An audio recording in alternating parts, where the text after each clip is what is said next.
నమస్తే, welcome to Kiran TV. ప్రస్తుతం మనతో పాటు కిరణ్ సార్ ఉన్నారు. సార్తో మాట్లాడదాం. సార్ నమస్తే సార్. నమస్తే అమ్మా. సార్, రీసెంట్ టైమ్స్లో ఒక 2 days బ్యాక్ ఒక రియల్ ఎస్టేట్ ఎంప్లాయ్ అయితే సూసైడ్ చేసుకున్నారు సార్. అంటే ఇప్పుడు ఏంటంటే సార్, నాకు ఇక్కడ ఇది అసలు సూసైడ్ కాదు, కొంతమంది ప్రభుత్వ హత్య అని అంటున్నారు. అంటే ఇప్పుడు ఈ రియల్ ఎస్టేట్ రంగంలో రియల్ ఎస్టేట్ వ్యాపారులు కొంతవరకు ఇబ్బందులు పడుతున్నారు ఈ కొత్త ప్రభుత్వంతో అనే మాటలు అయితే వినిపిస్తున్నాయి సార్. మీరు ఎలా చూస్తారు ఈ అంశాన్ని? అంటే కొత్తగా హైడ్రా అనేది వచ్చినప్పటి నుంచి ఈ రియల్ ఎస్టేట్ వ్యాపారులు ఎవరైతే ఉన్నారో వాళ్ళు చాలా ఇబ్బందులు పడుతున్నారంట. కొంతమంది వదిలేస్తున్నారంట. అలానే అందులోనే ఒక పర్సన్ సూసైడ్ చేసుకున్నాడు 2 days back. So real estate వల్ల చాలా నష్టపోతున్నారని, ఇది అసలు ఆత్మహత్య కాదు ప్రభుత్వ హత్య అని అయితే చెప్తున్నారు. మీరు ఎలా చూస్తారు సార్ ఈ పర్టికులర్ అంశాన్ని? మీరేమంటారు?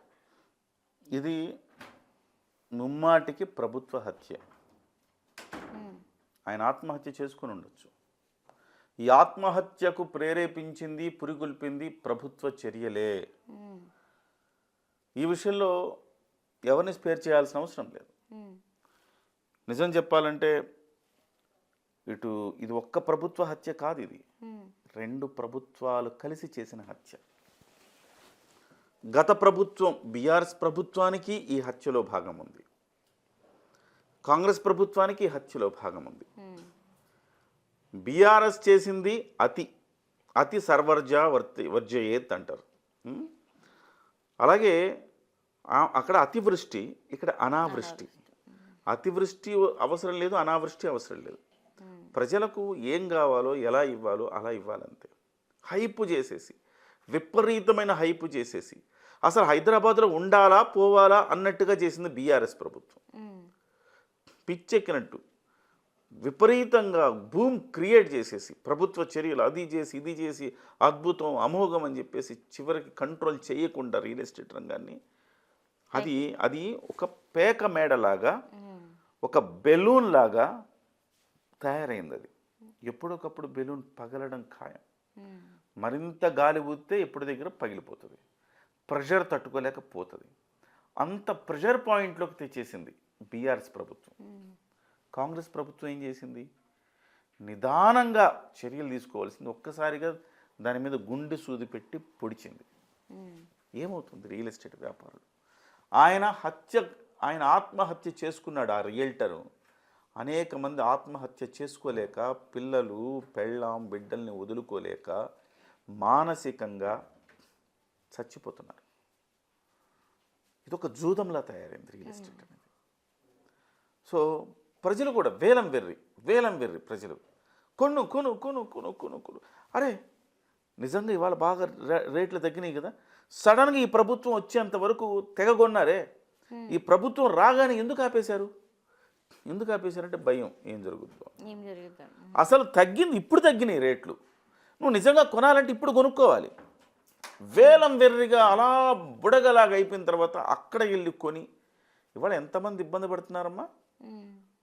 అతను రియల్ ఎస్టేట్ వ్యాపారి అప్పుల పాలయ్యి ఏం చేయాలో తెలియక తనలో తాను మదనపడి సంఘర్షణకు లోని చివరికి ఆత్మహత్య చేసుకున్నాడు. కానీ అనేక మంది కొని ఉంటారు కదా, నేను ఇండివిజువల్ గురించి చెప్తున్నా.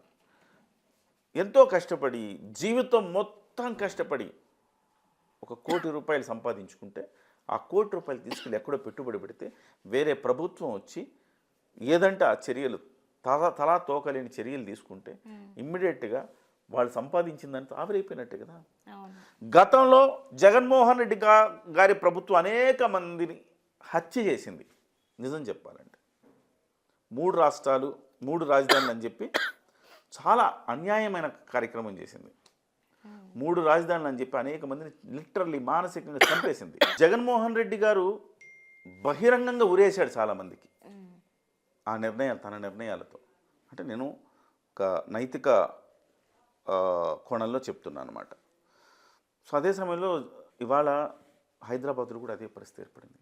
విపరీతంగా ఆ రోజు బీఆర్ఎస్ అలాగే వైసీపీ కలిసి ఆడిన నాటకాల్లో ప్రజలు బలి పశువులయ్యారు. సో ఆ రోజు ఆంధ్రప్రదేశ్ని చంపేసి తెలంగాణలో ఎస్పెషల్లీ హైదరాబాద్ చుట్టుపక్కల భూముల రేట్లకు రెక్కలు వచ్చేలా జగన్మోహన్ రెడ్డి చేశాడు. దాన్ని వీళ్ళంతా ఆస్వాదించారు. ఇక్కడ ఇవాళ ఏమైపోయింది? ఇవాళ బీఆర్ఎస్ ప్రభుత్వంలో బీఆర్ఎస్ అనుయూయులు ఇదంతా ఏమవుతుందంటే కేవలం ఈ కామన్ మెన్ను దృష్టిలో పెట్టుకొని చేసేవి కాదు ఇవన్నీ.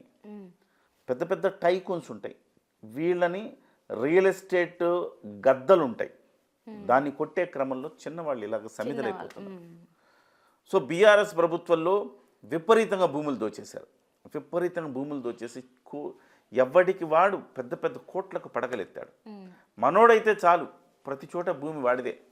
బీఆర్ఎస్ అనుకూలమైన వాళ్ళు భూములు సంపాదించి రియల్ ఎస్టేట్లో 100 కోట్లు గడించి బీఆర్ఎస్ పార్టీకి ఫండర్స్గా మారారు.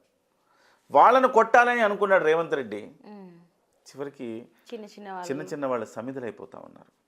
ఇది ఆలోచించాలి. నిజంగా వాళ్ళని కొట్టాలంటే వాళ్ళ దగ్గర ఎన్ని అవినీతికి పాల్పడిన దాఖలాలు లేవు. చేయాలి. హైడ్రా పెట్టారు మీరు, అనుమతులు ఇచ్చిన వాడిని ఒక్కడైనా ఉరి తీయాలి కదా. ఎవడైతే హైడ్రాకి సంబంధించి అనుమతులు ఇచ్చాడో, హైడ్రాకి అంటే ఆ చుట్టుపక్కల ఒక ట్యాంక్ ఉంది, ఆ చుట్టుపక్కల అపార్ట్మెంట్ కట్టడానికి లేనప్పుడు మీరు పర్మిషన్ ఎవరు ఇచ్చారు? పర్మిషన్ ఇచ్చిన వాడు ఒక్కడైనా ఉరేసావను లేదు కదా.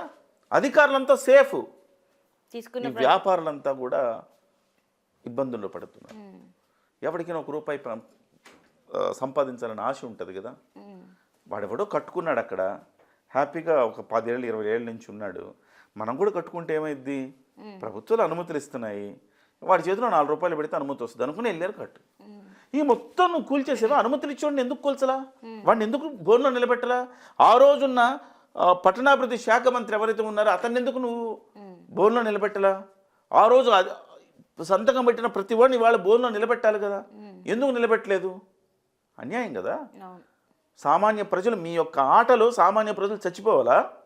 ఇంత దుర్మార్గం ఇది, చాలా దారుణం, చాలా అంటే చాలా దారుణం. ఇది ముమ్మాటికి ప్రభుత్వాలు చేసిన హత్యే. ఆ కుటుంబానికి ఏం సమాధానం చెప్తారు? ఇవాళ బయట కనపడుతుంది ఒక్క ఘటన మాత్రమే, అనేకం మనకు కనపడినవి అనేకం ఉన్నాయి. వాళ్ళందరికీ ఏం సమాధానం చెప్తారు? జూదం లిటరల్లీ దీన్ని జూదంలా చేశారు రియల్ ఎస్టేట్ని. 2 ప్రాంతాల్లో అదే జరిగింది. అక్కడ చంద్రబాబు నాయుడు గారు హైప్ క్రియేట్ చేశారు, జగన్మోహన్ రెడ్డి వచ్చి అడ్డంగా కొట్టాడు, అంతే. నేనున్నాను, ప్రత్యక్ష ఉదాహరణ, సాక్షి నేను. ఈరోజు ఎన్ని కోట్లు ఉంది భూమి అంటే 2 కోట్లు ఉంటే 4 కోట్లు అవ్వాలి, ఎవరు అమ్మకండి అని స్వయంగా అక్కడ మంత్రి నారాయణ చెప్తాడు.